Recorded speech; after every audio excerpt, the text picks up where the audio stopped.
Assalamualaikum warahmatullahi wabarakatuh. Bismillahirrahmanirrahim. Innal hamdalillah nahmaduhu wa nasta'inuhu wa nastaghfiruh wa na'udzu billahi min syururi anfusina wa min sayyiati a'malina. May yahdihillahu fahuwal muhtad wa may yudlil falan tajida lahu waliyyan mursyida. Asyhadu an la ilaha illallah wahdahu la syarikalah wa asyhadu anna Muhammadan abduhu wa rasuluh. Allahumma salli ala Muhammad wa ala alihi wa ashabihi ajma'in. Amma ba'du, usikum wa iyaya bitaqwallah. Kama qala Allah Ta'ala fi kitabihil karim, a'udzu billahi minasyaitonir rajim, ya ayyuhalladzina amanuttaqullaha haqqa tuqatih wa la tamutunna illa wa antum muslimun. Takmir masjid yang saya hormati, Bapak Ibu jamaah kajian ba'da sholat apa tadi? Suruk jam 6 sampai jam 7. Mulainya jam 6.11, tapi enggak apa-apa, yang penting jam 7 selesai. Yang penting itu, yang penting jam 7 selesai. Hari ini saya sangat bersyukur kepada Allah Subhanahu wa taala dapat hadir di Masjid Al-Hikmah Patik Raja, dan mudah-mudahan majelis ini bermanfaat bagi kita semuanya. Amin. Salawat dan salam mari kita haturkan kepada Rasulullah Muhammad sallallahu alaihi wasallam. Mudah-mudahan terlimpah kepada keluarganya dan juga para sahabatnya. Allahumma salli ala Muhammad wa ala alihi wa ashabihi ajma'in. Pagi ini saya akan menyampaikan materi memahami ibadah. Orang mukmin itu harus paham ibadah.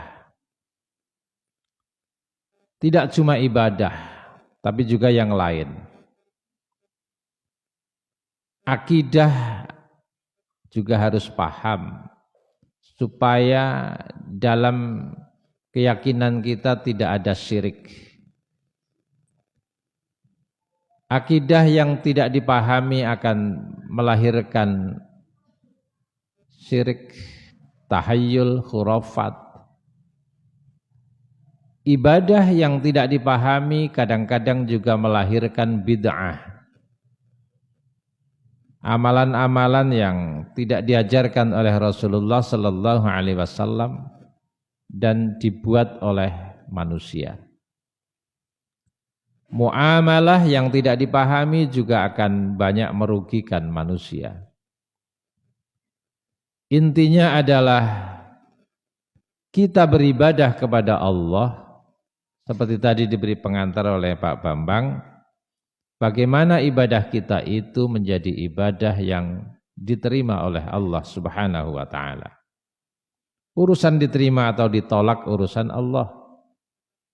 Tapi mari kita bersama-sama memahami, memenuhi syarat-syarat amalan yang diterima oleh Allah Subhanahu wa taala. Sebagai muqaddimah, pendahuluan, ini ada sebuah ayat yang sangat banyak dihafal, sering dibaca. Ayat ini umumnya orang tidak asing, bahkan banyak yang hafal dengan ayat ini. Az-Zariyat ayat 56. A'udzu billahi minasyaitonir rajim wa ma khalaqtul jinna wal insa illa liya'budun. Kata Allah, dan aku tidak menciptakan jin dan manusia, melainkan supaya mereka beribadah kepadaku. Itulah sebabnya manusia disebut Abdullah. hamba Allah. Hamba itu mengabdi. Pertanyaannya yang muncul dari ayat ini adalah, mengapa manusia beribadah? Ini yang hadir kan 400 ya, 400, 100, 200, 300, 400. Ini doa supaya masjid ini 400 yang hadir. Tapi orang muat masjidnya Mas Bambang. 400, 500 rehab.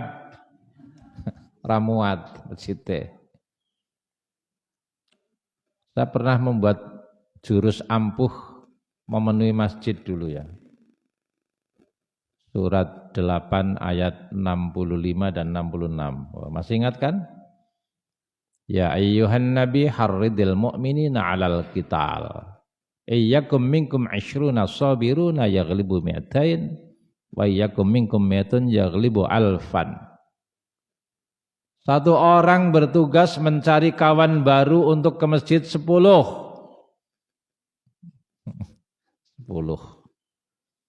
Pripun niku? Sanggup? Meneng mbak ora jawab. Dari Sabang sampai Merauke kalau ditanya berat. Satu orang mencari 10 teman baru untuk ke masjid dengan cara yang baik. Aja diweden-wedeni, aja diamang-amang tapi diiming-iming. Siap ya, satu orang mencari teman baru 10 saja, 10 dok. Berat. Kalau jawabannya berat enggak apa-apa, wong Allah juga menyatakan di ayat yang berikutnya, Al-ana khaffafallahu ankum wa alima anna fikum dha'fa. Angger kon golek 1 lawan 10 ku ya berat memang. Maka Allah mengganti, dan gantinya ini enggak boleh ditawar. Wa iyyakum minkum mi'atun yaghlibu mi'atain wa iyyakum minkum alfan yaghlibu alfain.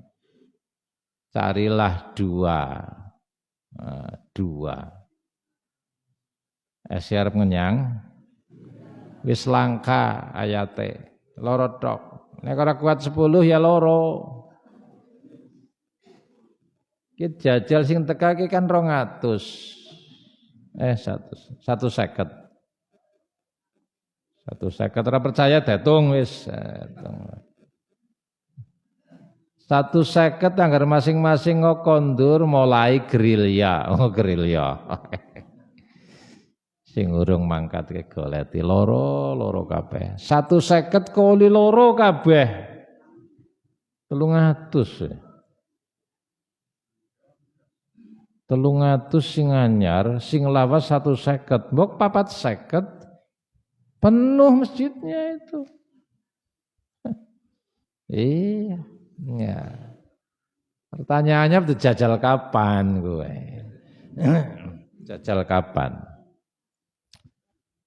Mengapa manusia harus beribadah kepada Allah? Kalau saya tanya satu-satu ini akan muncul jawaban ya 200.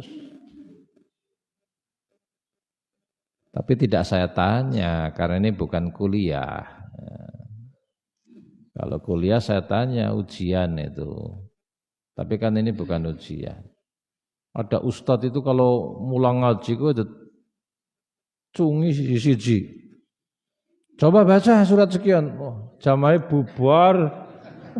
Dene sing ngaji dadi langka, malah mbok tetunjuk. Gila bengi iki. Aku nurung lancar ngaji nang ngarep dhewek malah takon kon maca. Aku ora ngaji Pak lah esuk. Lho kenapa mbok ditunjuk? Iya. Saya tidak akan nunjuk. Tapi percaya bahwa kita punya alasan. Menurut Al-Quran ada beberapa alasan kenapa manusia harus beribadah. Alasan pertama karena perintah. Kita semuanya beribadah kepada Allah karena ada perintah. Dan kata ulama fikih, Ulama fikih mengatakan dasar ibadah itu perintah. Dasar ibadah adalah perintah. Jadi wong ibadah kuwi gampang. Kalau ada perintah kerjakan, kalau tidak ada perintah jangan mengada-ada. Gampang kan? Salat umpamane.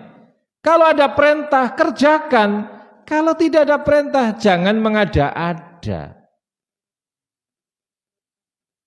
Subuh perintahnya 2 rakaat, ya wis. Lagi semangat tapi tulasan, ya jangan nambahi. Ki pitulasan ki semangat ki. 4 rakaat primen ki, Mam? Imame dinyang, ora bisa. Dasar perintah itu ibadah. Ibadah itu dasarnya karena ada perintah. Apa perintahnya Allah dan Rasulnya? Itulah yang disebut dengan ibadah.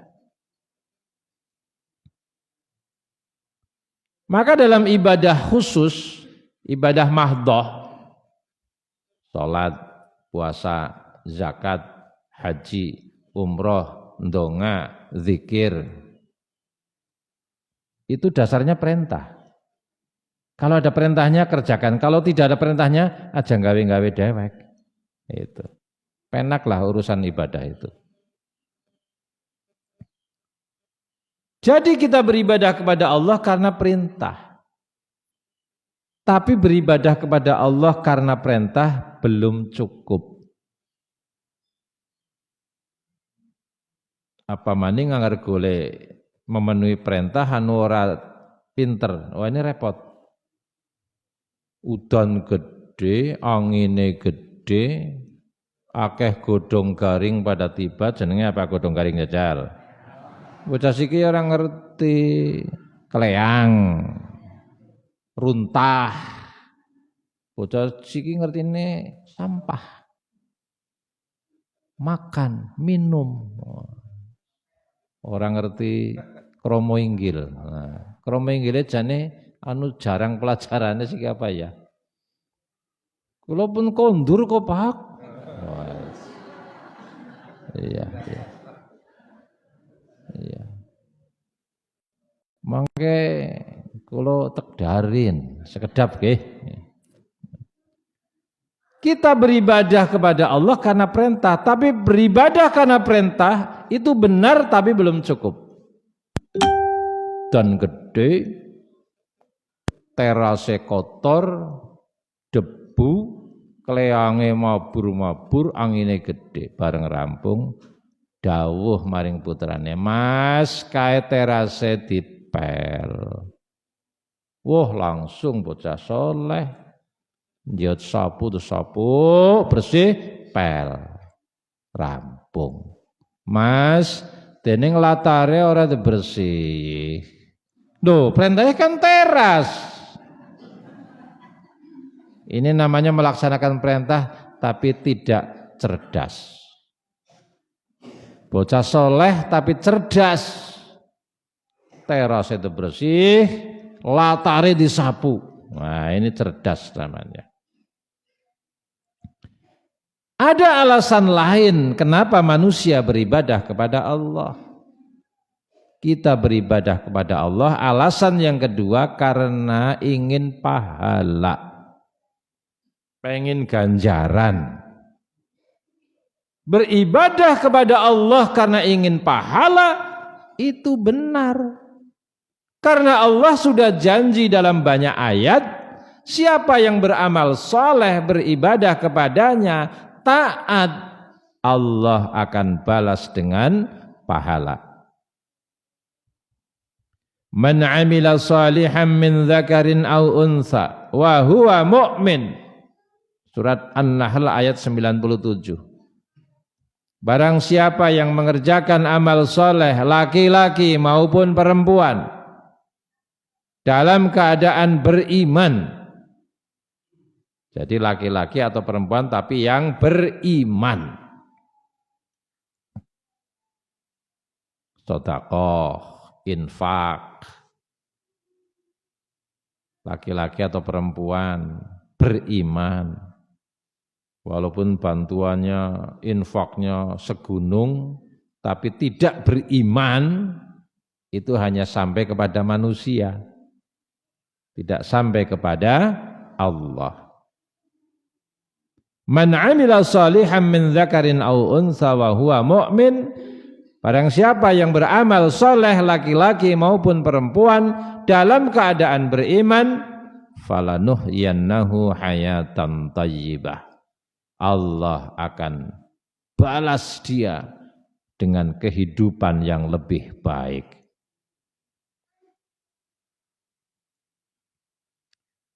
Walanajziyannahum ajrahum bi ahsani ma kanu ya'malun, dan Allah benar-benar akan membalas kepada mereka dengan pahala yang lebih baik dari apa yang dikerjakan. Jadi kita beribadah kepada Allah alasannya karena pengen pahala.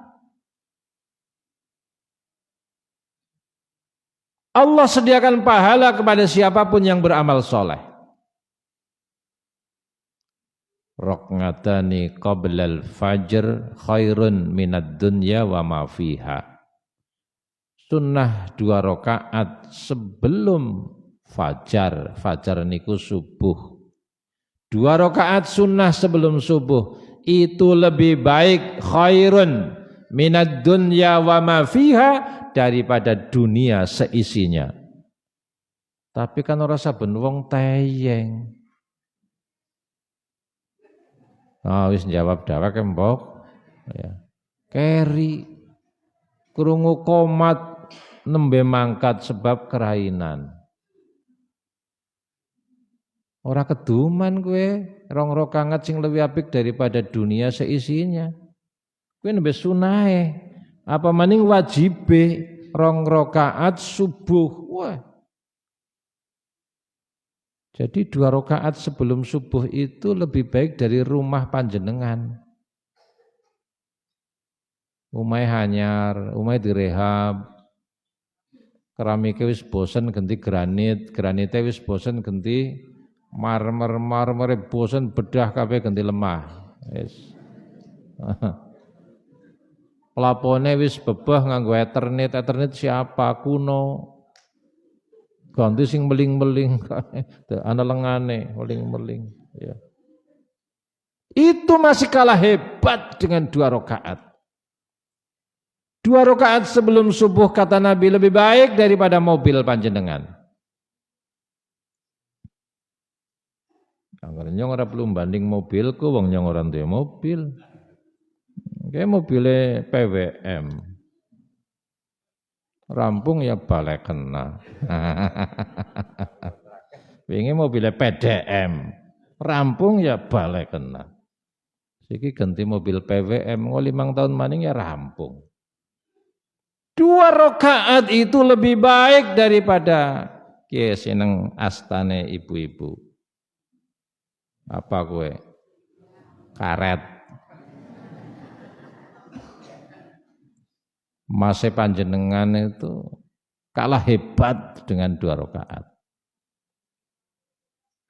Salat di Masjid Nabawi dilipatkan kebaikannya, ditinggikan derajatnya lebih baik daripada salat di masjid lain 1000 kali lipat. Wah, kesing pada maring Madinah umroh. Umrah bolak-balik. Ya. Salat di Masjid Haram Mekah 100.000 kali lipat lebih hebat pahalanya dibandingkan di masjid yang lain. Tapi ya ora usah diitung-itung. Tugas kita beribadah kepada Allah untuk mencari pahala, tidak usah dihitung-hitung pahalanya, lalu merasa sudah cukup banyak. Tahajud dihitung ke wis 20 tahun ora pedot. Iya, ora pedot. Sedekah ora pedot. Duha wis 15 tahun ora pedot. Senin Kamis dilakoni ora pedot. Tahajud wis lawas Jangan merasa telah banyak pahalanya. Merasalah menjadi orang yang masih terus butuh pahala. Karena kita beribadah kepada Allah memang untuk mencari pahala. Alasan yang ketiga. Kita beribadah kepada Allah alasannya ingin masuk surga. Ini juga betul. Karena Allah sudah janji di dalam Al-Quran di antaranya Al-Baqarah ayat 25. Wa basyiril ladzina amanu wa amilus solihati anna lahum jannatin tajri min tahtihal anhar. Sampaikan kabar gembira hai Muhammad kepada teman-temanmu. Orang-orang yang beriman dan berbuat baik, beramal soleh, taat, beribadah kepadanya, mereka disediakan surga. Surga itu tempat paling nikmat di antara yang nikmat. Tajri min tahtihal anhar. Surga itu mengalir di bawahnya sungai. Jangan bandingkan sungainya surga dengan sungai Logawa. Tidak boleh. Kenapa? Ora sebanding, ora kelas, ora level. Wow, bocah nom yang ngomongnya level. Oh, iya. Pensiun kon nom. Apa? Jadi Bapak Ibu sekalian, surga itu adalah kenikmatan yang sempurna dari Allah yang tidak pernah ada bandingannya. Ya nasi bocah-bocah nakal kae sekolahnya luar negeri tekan doktor profesor sisan tapi harus ngomong jan ora karuan. Surga mengalir di bawahnya sungai-sungai. Kowe tiranu gambaran surga nggawa wong Arab. Islam turune nang Arab, gawe surga gambarane ya nggawa wong Arab.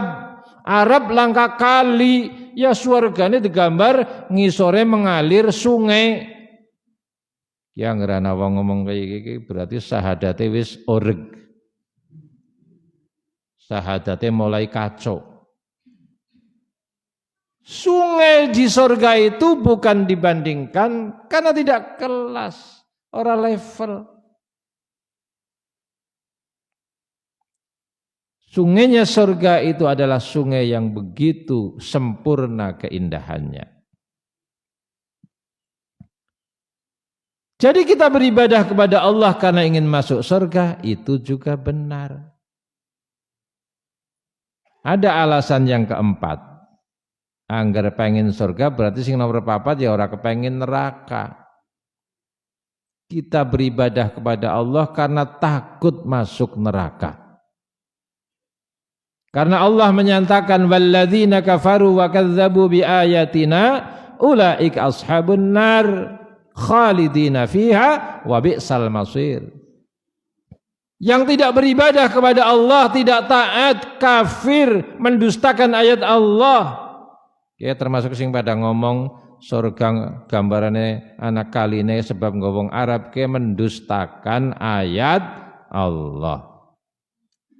Baginya neraka tahajud ben bengi direwangi nangis-nangis nang sujud sebab napa kuatir mlebu maring neraka. Kita ini beribadah karena takut neraka. Dan alasan ini benar karena Allah memang sudah menyebut orang yang kafir kepada Allah baginya neraka. Ada alasan lagi yang harus kita tahu. Yang kelima, kita beribadah kepada Allah karena kebutuhan. Kita beribadah karena kebutuhan. Kita butuh. kita butuh Allah, maka kita beribadah kepadanya.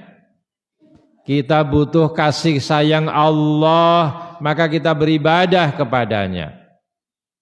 Kita butuh rizki dari Allah, maka kita beribadah kepadanya.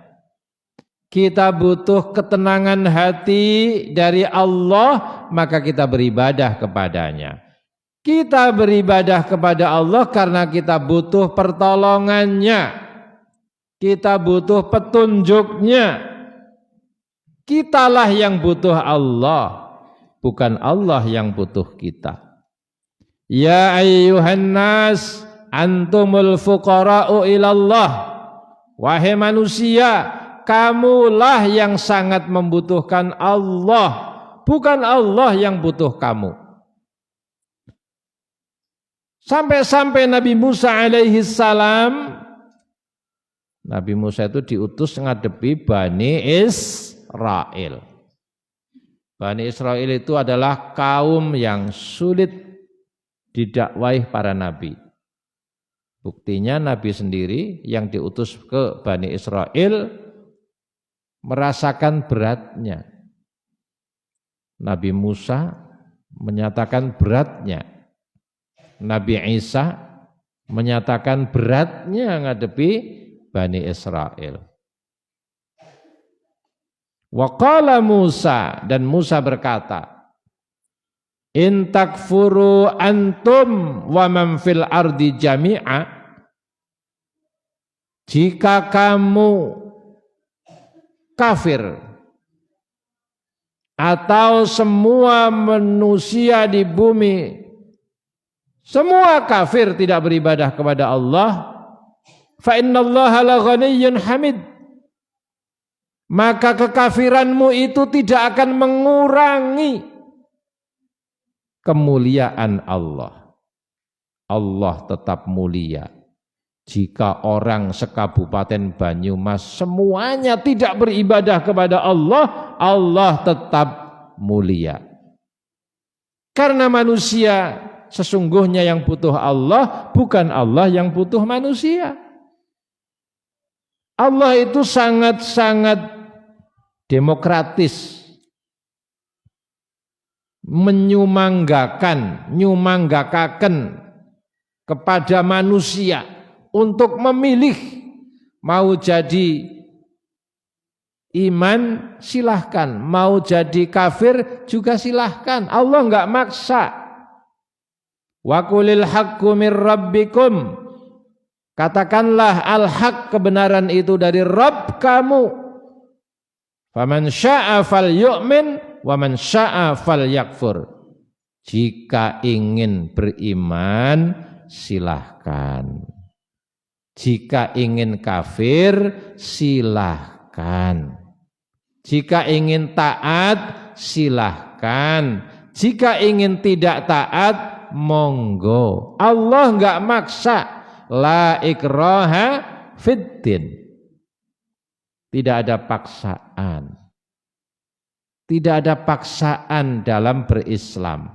Allah enggak maksa hamba-hambanya untuk beribadah kepada Allah.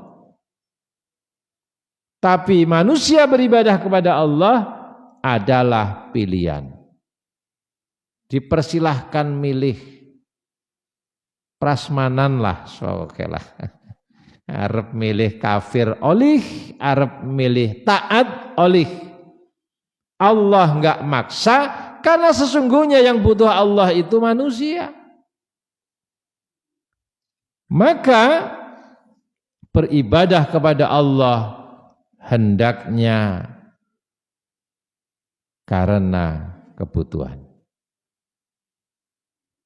Surat Al-Isra ayat 7, in ahsantum ahsantum li anfusikum wa in asatum falaha.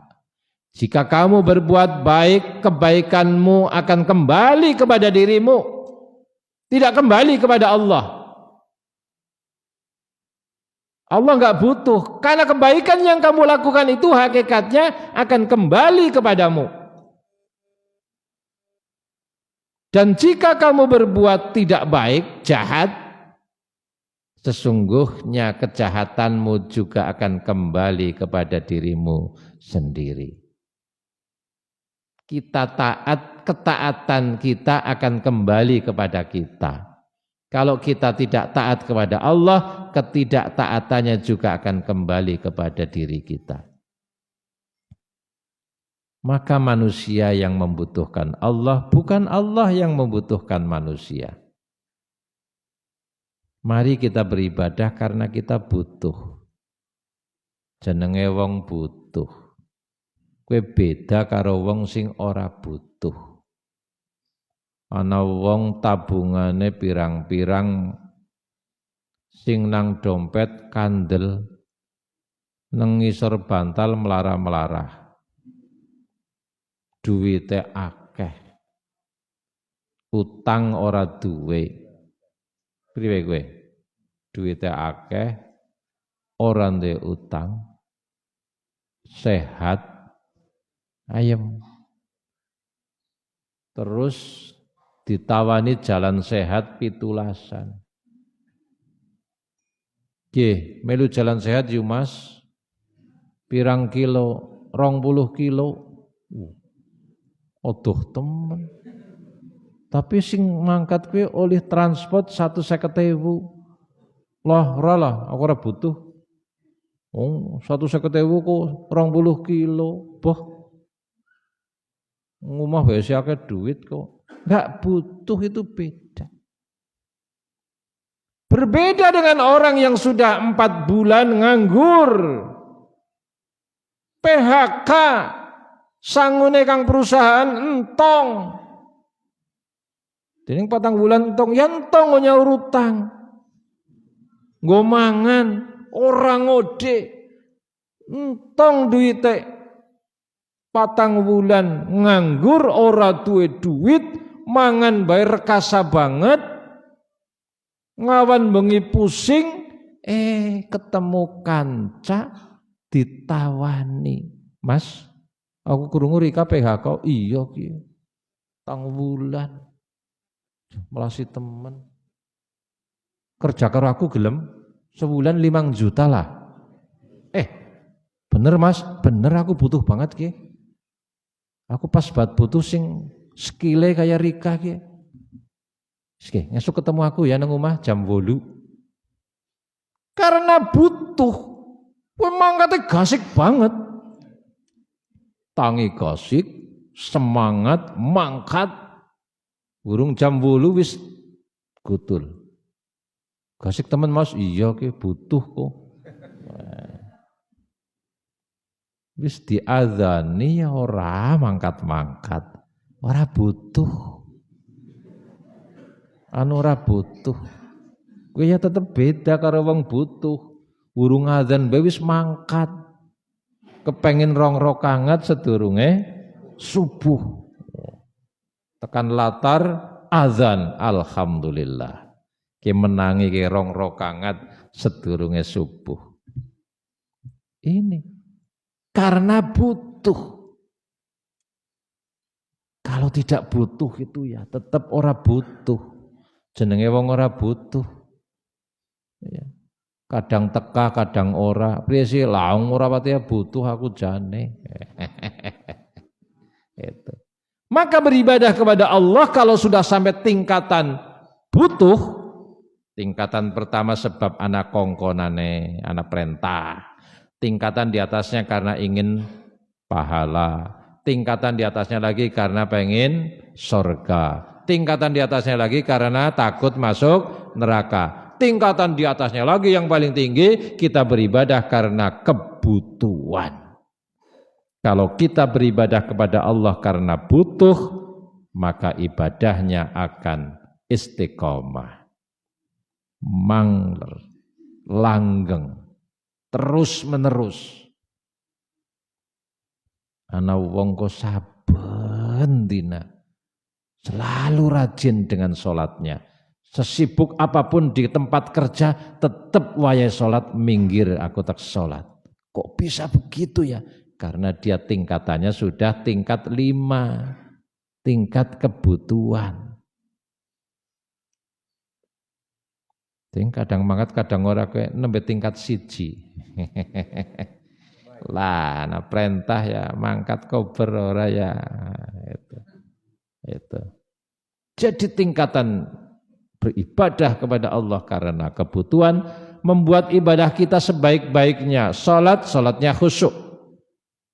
Berdoanya sungguh-sungguh. Sujud ruku karena butuh ruku sujudnya sempurna. Tidak puas dengan 5 waktu salat fardu, menambah salat sunnahnya. Sebelum atau sesudah. Saking semangatnya para asarnya salat maning mas. Iya. Ki wong salat apa rong ruku? Mas, salat apa ke mas? Sunnah, semangat ke pak. Nambah balik kaji sih, balik kaji. Iya. Salatnya arang-arang, ujuk-ujuk kaji. Wow. Semangat banget balik ini. Salat apa mas? Sunnah. Subuhan gasik. Bar subuh sunnah maning. Salat apa ke mas? Sunnah. Ya. Jadi perlu ngaji gue. Perlu ngaji. Jadi kita beribadah kepada Allah karena kebutuhan. Orang yang beribadah kepada Allah karena kebutuhan, ibadahnya itu akan disempurnakan, ibadahnya tidak sekedar menggugurkan kewajiban. Ayam wis gugur kewajibannya, tidak cuma itu. Ingin ibadahnya lebih meningkat. Tidak puas dan khawatir kalau sholat saya tadi tidak sempurna dan mungkin salah, maka dia menambah. Kata Nabi SAW, sholat sunnah itu untuk menutup sholat-sholat fardu yang rusak. Kita kan tidak tahu sholat kita benar apa tidak. Mungkin sudah benar, tapi diterima atau tidak. Cara suratnya ke mau Mas Bambang, gutul apa ora. Sunnahnya ini dipakai untuk menutup itu. Mereka bisa begitu mencari yang sunnah-sunnah sebanyak-banyaknya untuk menutup yang wajib. Kenapa? Karena butuh. Karena butuh. Mangkat subuhan urung ana adzan gasik. Mumpung ngasih dawa iki. Urung tahajud. Tekan masjid jam 3:30 kan masih omber tahajud. Karena adzannya sekarang jam 4:30. Tekan masjid 4:30 kurang seprapat, masih bisa witir kita. Barangkali belum witir. Sholat witir. Masih omber lagi. Boleh kerjakan yang lain. Azan. Setelah azan kita sholat sunnah. Dan seterusnya. Bapak Ibu sekalian yang saya hormati, inilah alasan kenapa kita harus beribadah. Bagian berikutnya adalah syarat diterimanya ibadah. Apa syaratnya ibadah itu diterima oleh Allah Subhanahu wa taala? Beribadah kepada Allah itu syaratnya ada 2. Saya menambah menjadi 3. Syarat yang pertama adalah benar. Syarat yang kedua adalah ikhlas. Kalau syarat pertama dan kedua dipenuhi, ibadahnya benar dan ikhlas, maka akan bermanfaat. Akan bermanfaat.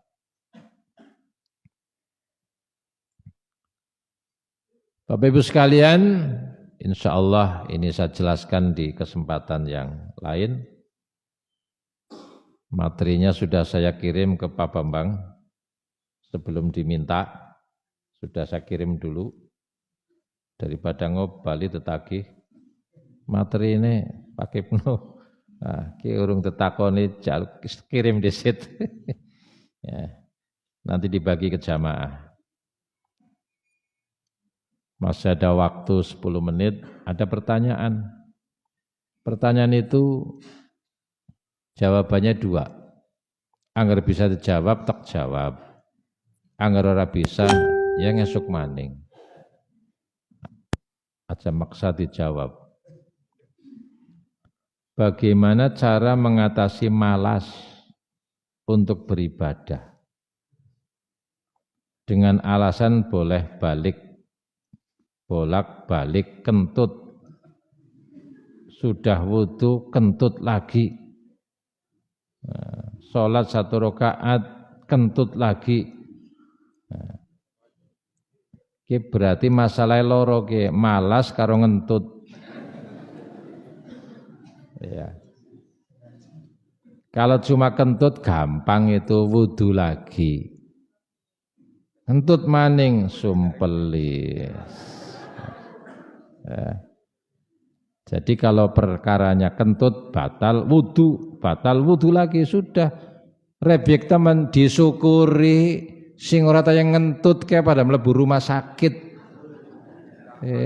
Larang orang ngentut be larang. Jadi mengatasi malas Bapak Ibu. Malas itu menurut Rasulullah itu 1 berdoa. Doa supaya kita terhindar dari kemalasan. Allahumma inni a'udzubika minal ajli wal kasal. Kita berdoa kepada Allah, ya Allah, aku berlindung kepadamu dari sifat malas. Jadi ndonga. Wis males ora ndonga ya tambah males. Jadi pertama berdoa. Yang kedua berkumpullah dengan orang-orang yang tidak malas. Nanti ketularan. Ketularan tidak malas. Dan yang ketiga, menurut guru olahraga, sing sering olahraga. Wong males ke sebab kurang gerak. Jajal bae sing ngono. Oh, sibuk ya kan sibuk kerja. Olahraganya kurang. Itu. Jadi menurut saya mengatasi malas itu ya 1 berdoa. Yang kedua banyak berkumpul dengan orang-orang yang tidak malas. Sering hadir ke majelis taklim, sholat berjamaah. Insya Allah kalau itu dilakukan, malasnya akan hilang. Kemudian penting juga mengatasi malas itu dengan muhasabah. Muhasabah itu menghitung diri kita. Hitung, kalau kita berhitung mesti akeh kurangnya, enggak mungkin lebih banyaknya. Pasti lebih banyak kurangnya. Kalau kita tahu banyak kurangnya pasti akan semangat. Itu. Rajin temen Kang, gasik maring masjid, iya kayaknya si akeh kurangnya. Iya. Kalau masih banyak kurangnya maka kita menjadi semangat. Itu Bapak Ibu sekalian.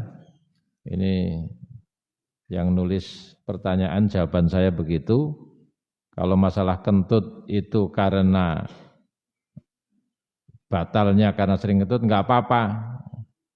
Disyukuri itu. Kan tempat wudhu ada di masjid. Jadi habis lah males bola-bali ngentut. Nah, disyukuri. Jadi orang yang bersyukur itu enggak males. Oh, bola-bali wudhu pahalanya banyak sekali.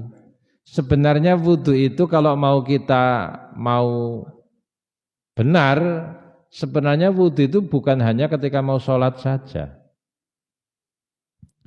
Mbah Abu Hasan, Dungwuluh, bapaknya Pak Misbah Hasan. Bapak saya, Bapak Ibnu Hasan. Itu angger dawuh Mbah Kakung ke saya itu, Ibnu Qaisin de wudu ora. Pertanyaannya bukan batal atau tidak. Jadi kalau mau sholat itu pertanyaannya pada de wudu apa ora bocah. Bukan bertanya wis batal apa urung, enggak. Ini karena memang wudu itu menjadi amalan. Coba, mau tidur saja kan Rasul dawuh wudu kan? Oh, mulane turu ngimpine sing ora-ora, daya-kaya wong gemblung. Oh, patut ora wudu kae diganggu jin. Ya. Kan ngimpine daya-kaya wong gemblung. Nang mburi dewek. Aduh. Itu. Cerimpung maning. Jadi Bapak Ibu sekalian, wudu itu amalan. Pagi wudu, salat subuh. Mau pergi, usahakan, batal ini, wudu lagi. Supaya kita selalu dalam keadaan suci. Lah wong takziah kok bisa-bisane mangkat ora wudu disitkap ngapa? Tekan gone goleti keran, ki kan ora siap jenengane. Nyekel corong. Pada para takziah yang akan sholat disediakan tempat wudu. Siap dari rumah. Niat takziah berarti niat nyolati jenazah. Wis wudu sekang rumah. Bahkan orang yang mau sholat ke masjid saja, hadisnya itu berbunyi, sing sapa wonge metu saka omah dalam keadaan berwudu. Nah, maka perjalanannya itu adalah perjalanan fisabilillah. Jadi umpamane lagi mlaku kang dalem maring masjid kok terus tiban jagong wafat, kuwi surga karena sabilillah. Berarti sucinya sudah dari rumah. Itu. Jadi wudu itu amalan. Dari rumah sudah suci, masuk masjid sudah suci, kalau batal wudu lagi. Kalau mau pergi wudu lagi dalam keadaan suci. Loh, ki larang kiye. Kincune. Masa wudu maning glowing. Ya wudu terus glowingan, terus nembe mangkat lah diatur. Ya.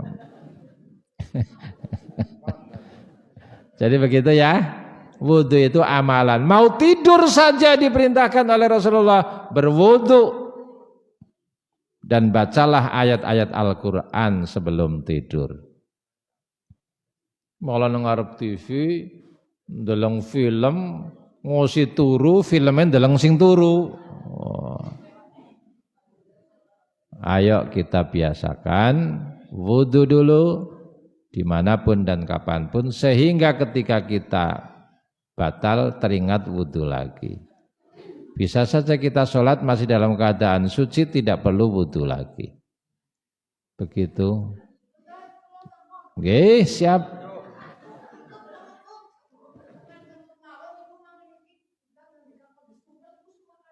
Nggih, dokter maksudnya dokter. Sumpel niku maksudnya dokter sing bisa nyumpel dokter. Nggih, nggih. Wah, wis dol berarti. Iya. Nggih, mboten napa-napa. Niku malah pahalane akeh, bola-bali wudu. Nggih, disyukuri mawon. Alhamdulillah wudu maning. Wah, macam ngentut maning, wudu maning. Nggih, wis pokoke pahalane kathah panjenengan. Disyukuri. Nggih. Alhamdulillah lunas jam 7. Nggih. Mugi manfaat nyuwun pangapunten. Monggo kita tutup pengaosan menika kanthi doa sareng-sareng. Subhanakallahumma wa bihamdika asyhadu an la ilaha illa anta astaghfiruka wa atubu ilaik. Alhamdulillahirabbil alamin. Assalamualaikum warahmatullahi wabarakatuh.